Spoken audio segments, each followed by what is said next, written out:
During funeral, the German Shepherd 9 jumped onto the veteran's body, and a miraculous event. The funeral was held at Arlington National Cemetery, a place where thousands of heroes rested beneath white marble headstones. It was a crisp autumn morning, the sky painted in solemn grays as a gentle breeze rustled the golden leaves. The crowd stood in respectful silence, dressed in black, their faces heavy with grief. At the center of it all was the flag-draped casket of Sergeant Daniel Hayes, a decorated war veteran who had served 3 tours overseas. He had dedicated his life to the military, but more than anything, he had dedicated himself to his 9 partner, Max, a loyal German shepherd who had been by his side through every mission. Max sat by the casket, his ear-spurked eyes scanning the gathering as if still on duty. The bond between him and Sergeant Hayes was unbreakable, forged through years of life-threatening missions and unwavering loyalty.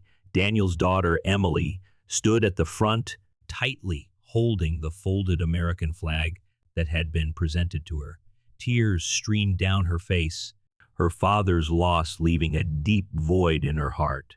Beside her stood Sergeant James Carter, Daniel's best friend and former comrade. The pastor cleared his throat, beginning his eulogy. "We are gathered here today to honor the life and legacy of Sergeant Daniel Hayes, a man of bravery, kindness, and dedication. He served not just his country, but his family and his beloved partner, Max. Though he may no longer be with us, his spirit lives on in the lives he touched." As the words floated through the air, Max whimpered softly, his eyes fixed in the casket, his body tensing as if sensing something no one else could. The air around them felt different, charged with an unseen energy. Then, without warning, Max leapt onto the casket. The crowd gasped. Soldiers reached for their ceremonial rifles, unsure if this was part of the ceremony or something else entirely. Emily's hands trembled as she stepped forward. "Max, no," she whispered. But Max wasn't misbehaving. His body trembled as he lay on top of the casket, pressing his head down, his paws stretched over the flag. He let out a deep, mournful howl, a sound so heartbreaking that even the strongest men in the crowd felt their chests tighten. Then, something miraculous began to happen. A hush fell over the funeral as Max remained sprawled across the casket, his trembling body pressed tightly against the wood. His deep, sorrowful whimpers echoed through the cemetery, sending chills through everyone present. Sergeant James Carter instinctively stepped forward, ready to pull Max away, but something stopped him. It was the way Max's breathing changed, slow, rhythmic, almost as if he were listening to something no one else could hear. Emily clutched the folded flag against her chest, tears welling in her eyes. "What's he doing?" she whispered.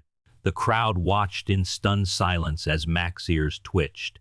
And then, in an unexpected movement, he began to paw at the casket. It wasn't frantic, it was deliberate, urgent. He whined again, nudging at the lid as if trying to wake his master. A few murmurs spread through the attendees. Some were touched by the dog's devotion, others exchanged uneasy glances, sensing something unexplainable in the air. Then something truly bizarre happened. The honor guard's rifles, which had been stacked neatly in formation, suddenly shifted slightly, as if an unseen force had nudged them. A cold gust of wind swept through the cemetery, sending leaves swirling in chaotic patterns. Max perked up instantly, his ears standing rigid, his head tilted, and for a moment his tail wagged just slightly, like he was recognizing a familiar presence. James turned to Emily. "Did you feel that?" he shivered. "It's like he's still here." The pastor, who had been silent in awe, cleared his throat. "Perhaps Sergeant Hayes has not truly left us." Max let out a sharp bark, standing on the casket now, his tail wagging wildly. It was as if he were responding to someone, but no one could see who. And then, just as suddenly as it began, the wind stilled, the leaves settled, and Max stopped barking. The crowd stood frozen. Something was happening, but what? The air was thick with an eerie silence, as if the world itself had paused to witness this moment. Max stood frozen atop the casket, his eyes fixed on something no one else could see. His tail wagged slowly, not in excitement, but in recognition. Emily wiped her tears, her heart pounding. "Max, come down," she whispered. But the German shepherd didn't move. James exchanged uneasy glances with the other soldiers. "This isn't normal," he muttered. Then, as if compelled by an unseen force, Max lowered his head and pressed his nose against the casket. A deep, guttural whine escaped his throat, a sound of longing, of familiarity. The wind picked up again, but this time it wasn't random. The folded flag in Emily's hands trembled, as though someone had brushed past her. She gasped and instinctively clutched it tighter. The pastor's voice wavered. "It is said that true love and loyalty transcend even death." At that moment, Max suddenly let out a soft bark and wagged his tail just once. It was almost as if he had heard something. And then, for the first time since the funeral began, he stepped off the casket. The tension in the air broke, replaced by murmurs of confusion. Max sat beside the casket now, looking calm, almost at peace. It was as if whatever had compelled him to jump had finally reassured him. James hesitated, then knelt beside Max, placing a hand on his fur. "What did you feel, buddy?" he murmured. Max licked his hand once, then turned his head toward Emily. His eyes, once filled with sadness, now held something different, understanding. Emily covered her mouth, her voice trembling. He was saying goodbye, and then something even more unbelievable happened. The air felt different, now lighter, calmer, yet charged with something unexplainable. Max, who had been grieving just moments ago, now sat with his ears perked, his body relaxed, as if he had just received a message only he could understand. Emily wiped her tears, staring at Max. "Dad, is he really gone?" she whispered. James placed a comforting hand on her shoulder. "He's gone, but maybe not completely."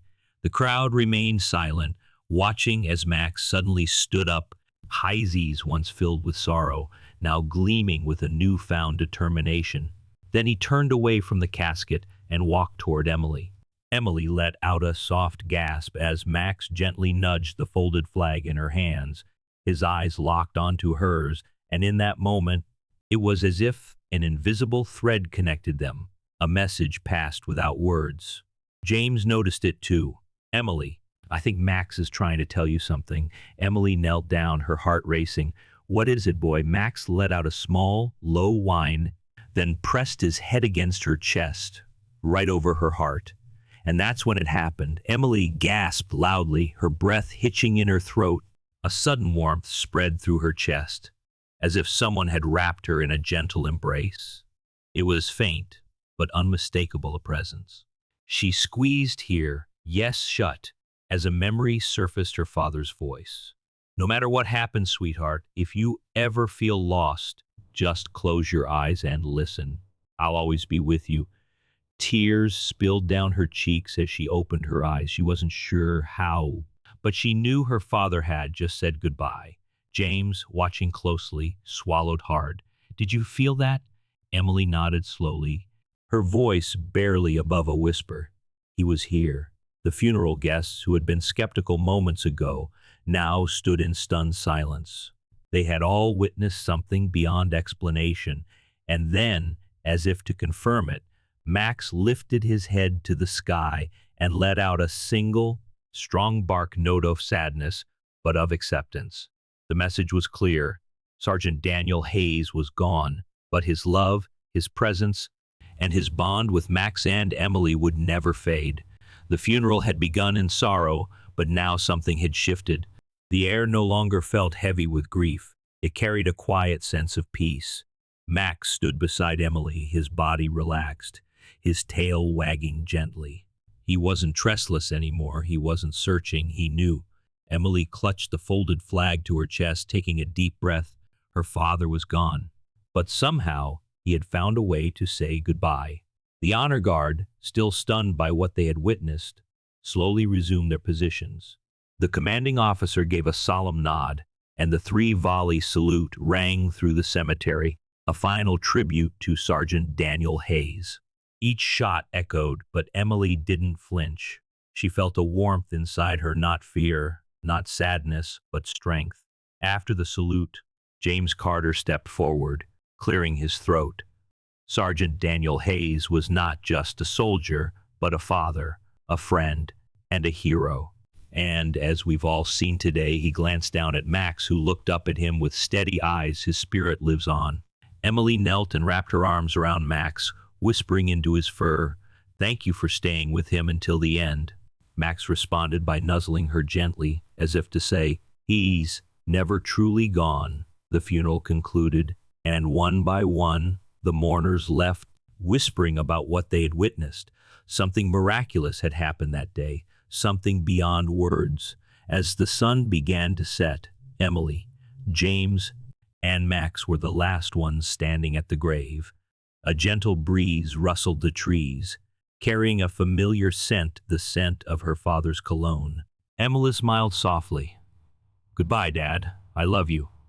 Max let out a final, peaceful sigh, laying down beside the grave, keeping watch, just as he always had. And as the last rays of sunlight bathed the cemetery in gold, a single butterfly landed on the headstone, a final sign that love never truly fades.